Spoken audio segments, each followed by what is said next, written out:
नमस्कार, स्वागत है आप सभी का। मैं हूं आपके साथ नम्रता चौधरी और मेरे साथ हैं मेरे वरिष्ठ सहयोगी पंकज प्रसून। आज चर्चा करने जा रही हैं भारत पाकिस्तान के बीच क्या एक बार फिर से तनाव बढ़ेगा, क्या एक बार फिर से जंग जैसी स्थिति बनेगी, इसे लेकर। दरअसल इसे लेकर सटीक भविष्यवाणी करना तो हम सबके बस की बात नहीं है, लेकिन बयान से बयान निकालकर और कड़ियों से कड़ियों को जोड़कर बहुत कुछ हासिल किया जा सकता है। ये शख्स जिसे आप देख रही हैं, पाकिस्तानी सेना प्रमुख फील्ड मार्शल असीम मुनीर ने, आपको याद होगा, पहलगाम आतंकी हमले से ठीक 3 से 4 दिन पहले एक बयान दिया था। और ये बयान किसी फील्ड मार्शल का या किसी सेना प्रमुख के तौर पर नजर नहीं आता, क्योंकि जैसे मौलाना जहर उगलने का काम करते हैं ना, ठीक उसी तरीके से ये जिहाद करने की प्रेरणा वहां के मुसलमानों को दे रहा था। उसके बाद पहलगाम आतंकी हमला हुआ, जिसने भारत को मजबूर कर दिया ऑपरेशन सिंदूर जैसे किसी अभियान को चलाने के लिए। और उसके बाद भारत ने पाकिस्तान की क्या हालत की, पूरी दुनिया ने देखा। लेकिन अब क्यों ये कयास लगाए जा रहे हैं कि भारत पाकिस्तान के बीच फिर से जंग हो सकती है? कयास इसलिए लगाए जा रहे हैं कि सीज फायर तो हो गया है, लेकिन सीज फायर के बावजूद जुबानी हमले थमने का नाम नहीं ले रहे हैं। पाकिस्तान के बड़े बड़े नेता, बड़े बड़े मंत्री अलग अलग मंच पर जाकर भारत को सिवाय कोसने के कोई दूसरा काम नहीं कर रहे हैं। और हाल फिलहाल एक बार फिर 29 जून की अगर मैं बात करूं, यानी अब से 24-36 घंटे पहले असीम मुनीर का एक बार फिर से बयान सामने आया है, और ये बयान है कश्मीर को लेकर।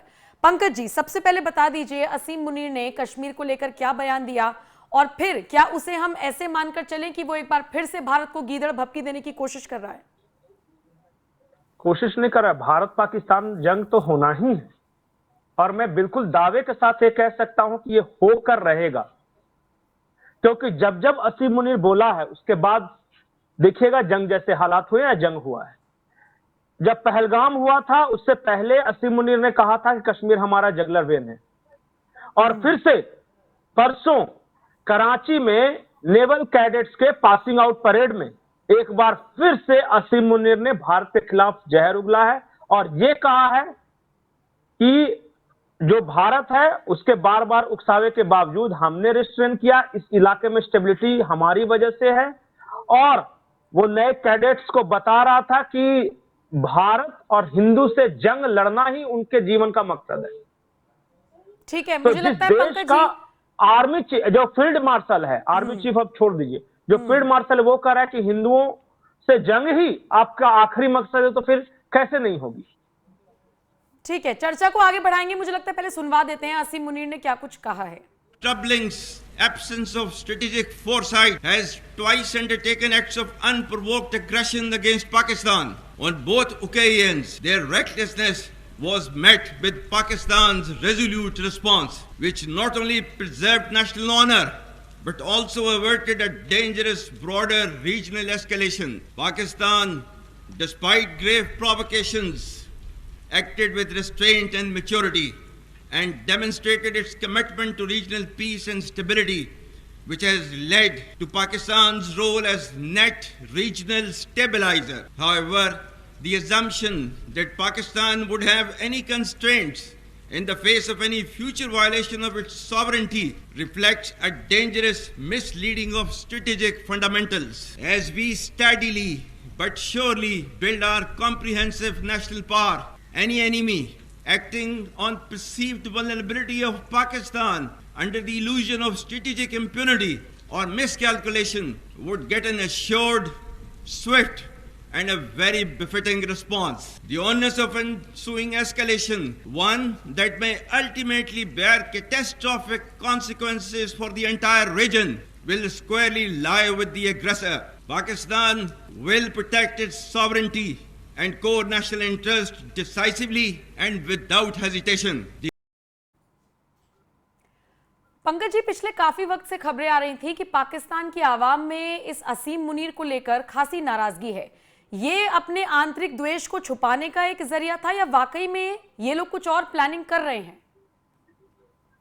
नम्रता, मैं ईमानदारी से बता रहा हूं कि ऑपरेशन सिंदूर से पहले या पहलगाम अटैक के पहले बहुत हालत खराब थी असीम मुनीर के। लेकिन भारत के साथ जो जंग के हालात बने, और उसके बाद जो एक देशभक्ति का जज्बा उभरा पाकिस्तान के अंदर, उसके बाद इस असीम मुनीर की पोजीशन बहुत स्ट्रांग हो गई है। हाँ, मतलब उसमें किसी का फायदा हुआ हो या ना हुआ हो, लेकिन इस आदमी का फायदा तो हुआ है। असीम मुनीर अरे कैसे फायदा नहीं हुआ, इसको प्रमोशन मिल गया, फील्ड मार्शल हो गया। वो अलग डोनाल्ड बात है ट्रंप कि इसने वहां के उस फील्ड प्रधान, मार्शल बनने के बाद जब एक भोज आयोजित किया तो उसमें चाइना के सैन्य अभ्यास की तस्वीर दिखा दी थी, शाबाश को हाँ दी थी ना गिफ्ट में, वो अलग वो बात है। नहीं, और एक बात समझिए ना, इसका प्रोफाइल कैसे बढ़ा है आप समझिए। डोनाल्ड ट्रंप को बुलाना होता है तो पाकिस्तान के प्रधानमंत्री को नहीं बुलाते, वो बुलाते हैं असीम मुनीर को। नहीं तो डोनाल्ड ट्रंप ने तो इसको भी दुनिया डायरेक्ट नहीं बुलाया था ना पंकज जी, नहीं, खाने पे ऑफिशियल बुलाया था इनवाइट थोड़ी व्हाइट गया हाउस। था। नहीं नहीं, व्हाइट हाउस के अंदर लंच पे इनवाइट था वो, जो उनका जो नेशनल डे परेड है उसमें नहीं उसमें था। ऑफिशियल इनवाइट नहीं था, ठीक है। और नहीं, डोनाल्ड ट्रंप से पूछा गया कि भैया वहां तो लोकतंत्र है, प्रधानमंत्री हैं, वहां के आर्मी चीफ को आप क्यों बात कर रहे हैं? तो डोनाल्ड ट्रंप ने कहा कि जो पाकिस्तान को जानते हैं उनको पता है कि आर्मी चीफ ही सब कुछ होता है। ये डोनाल्ड ट्रंप का स्टेटमेंट था।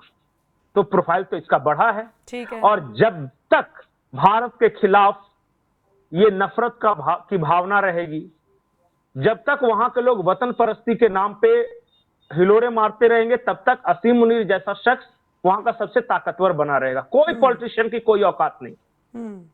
तो इसका ग्राफ बढ़ा है। और मैं जो इंपॉर्टेंट बात बता रहा था कि जंग होना है और होकर रहेगा, सिर्फ इसलिए नहीं कि असीम मुनीर ने कहा, मेरा आकलन सिर्फ एक बयान के आधार पर नहीं है। अभी लगातार पाकिस्तान की तरफ से बयान आ रहे हैं। बिलावल भुट्टो पिछले 4 दिनों में 3 बार कह दिया है कि इंशाल्लाह भारत से जंग लड़ेंगे और 6 के 6 नदियों का पानी भारत से छीनकर पाकिस्तान में लाएंगे। वो आदमी मिनिस्टर है उस देश में। तो जो जंग के लिए इतना मरा जा रहा है, तो उसके साथ जो जंग होनी है ना, अब ये इसके गले की नस है, कश्मीर वो लेकर रहेगा, छीन कर लेगा। तो कोई कह रहा है कि नदियों का पानी छीन कर लेगा, आ जाए छीन ले। एक ऑफिशियल आया है इंटरनेशनल एजेंसी से, उन्होंने ये कहा है कि कौन विनर था ऑपरेशन सिंदूर का। और मैं भारत और पाकिस्तान की बात नहीं कर रहा हूं, मैं सीधे बात कर रहा हूं कि जो अंतर्राष्ट्रीय संस्थाएं क्या कह रही है। अंतर्राष्ट्रीय संस्था और ग्रुप पे भी जाके आप पूछ लीजिएगा। उसने कहा है कि रिपोर्ट्स बताते हैं कि 51 डेथ हुए थे पाकिस्तान में, 51, 40 सिविलियन, 11 मिलिट्री पर्सनल, 8 बेसेस तबाह हुए थे, एयर बेसेस। अब आ गया है ऑथेंटिक, 8 एयर बेसेस तैयार हुए थे और 9 आतंकी ठिकाने तैयार हुए थे। और भारत की तरफ से कहा जा रहा है कि 26 लोग मरे थे, 21 सिविलियन थे और 5 मिलिट्री। बस अब किसी को कोई शक नहीं होना चाहिए कि हमारा पटना पोर्ट बर्बाद हुआ या नहीं हुआ। जो पाकिस्तान ने कहा था कि पटना पोर्ट हमने बर्बाद कर दिया। तो ये है हकीकत। और ये पाकिस्तानियों के बारे में कहा जाता है कि वो जब जब जूते खाते हैं तब तब उनको डॉलर मिलते हैं, तो वो बेचैन घूमते रहते हैं कि कहां जूते खाएं। अफगानिस्तान में वार होगा, उनको पठान मारेंगे, वहां पे अफगानी तालिबान मारेंगे, इनको डॉलर मिलेगा। भारत के साथ होगा तो उनको डॉलर मिलता है, तो वो मार खाने के ही पैसे उनको मिलते हैं, इसलिए वो मार खाने के लिए बेचैन हुए जा रहे हैं। और मैं आज आपको लिख कर दे रहा हूं कि भारत पाकिस्तान में बहुत ही जल्द एक बार फिर से जंग होगी और इसे कोई टाल नहीं सकता, कोई नहीं, कोई चाहे या ना चाहे, ये होनी है। क्योंकि एक पक्ष जो है वो मरा जा रहा है जंग लड़ने के लिए। पानी तो हम नहीं देने वाले हम, और वो कह रहे कि पानी नहीं दोगे तो जंग होगी, तो आ जाओ। उनके यहां छोटी छोटी घटनाएं होती। अगर टीटीपी ने उनके 23 सैनिकों को मार डाला तो वो कहते हैं कि भारत ने मरवा दिया। पाकिस्तान के किसी नेता का एक भाषण बिना इंडिया के नहीं पूरा हो रहा है। कैसे रोक सकेंगे इस जंग को, और कौन रोकेगा? वो कह ही रहे हैं कि हमारा वजूद ही हिंदुओं से नफरत पे है, वो उनका वजूद है ये। आप रोक लीजिएगा क्या? और आप प्यार से समझा दीजिएगा, वो अपने वजूद को खत्म कर देंगे आपके प्यार भरी भाषा को सुनकर? नहीं। और फायदा है, वो जंग से उनको फायदा है। एक बार ऑपरेशन सिंदूर हुआ तो अमेरिका और चाइना दोनों उन पे मेहरबान हो गए, और वो चाहते हैं कि इस तरह जंग के हालात रहें। जी, देखने वाली बात होगी कब तक भारत पाकिस्तान के बीच चीजें संभली रहती हैं, क्योंकि जैसे आप कड़ी से कड़ी जोड़ रहे हैं, मैं तो अब चूंकि सोशल मीडिया का दौर है, मैं तो बहुत सारे एस्ट्रोलॉजर्स को भी देखती रहती हूँ, वो भी कह रहे हैं अगस्त में ऑपरेशन सिंदूर 2.0 होगा। लेकिन उन पर जाने के बजाय कड़ी से कड़ी जोड़कर अगर देखी जाए तो ज्यादा समझ में आ रहा है। मैं आपको बता रहा हूं, बरसात के बाद भारत और पाकिस्तान में जंग के 80% चांस है। कुछ अचानक ऐसा हो जाए तो मुझे नहीं पता, लेकिन बरसात के वजह से थोड़ा सा विराम है और फिर देखिएगा ये दोनों फिर भिड़ेंगे और निश्चित भिड़ेंगे। चलिए ठीक है, जो भी अपडेट आएगी दर्शकों तक पहुंचाएंगे। फिलहाल असीम मुनीर क्या कुछ कह रहे हैं, लगातार उनके बयान हम आपको सुनवा रहे हैं। एक और बयान है, जरा वो भी सुन लीजिए, उसी के साथ आपको छोड़कर जा रही हूं।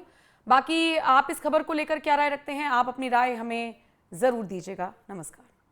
पाकिस्तान की कहानी अपने बच्चों को जो है आपने जरूर सुनानी है, ताकि वो पाकिस्तान की कहानी ना भूलें। Well, our forefathers they thought that we are different from the Hindus in every possible aspect of life. Our religion is different, our customs are different, our traditions are different, our thoughts are different, our ambitions are different. That was the foundation of the two nation theory that was laid there. That we are two nations, we are not one nation. So because of that, our forefathers, they struggled, mounted that incessant struggle to create this country. Our forefathers, they have sacrificed immensely, and we have sacrificed a lot for the creation of this country. And we know how to defend it. My dear brothers and sisters and sons and daughters, please don't forget the story of Pakistan. And don't forget to narrate the story of Pakistan to your next generation, so that their bond with Pakistan, it never weakens. Whether it is the third generation or the fourth generation or the fifth generation, they know that what Pakistan is for them.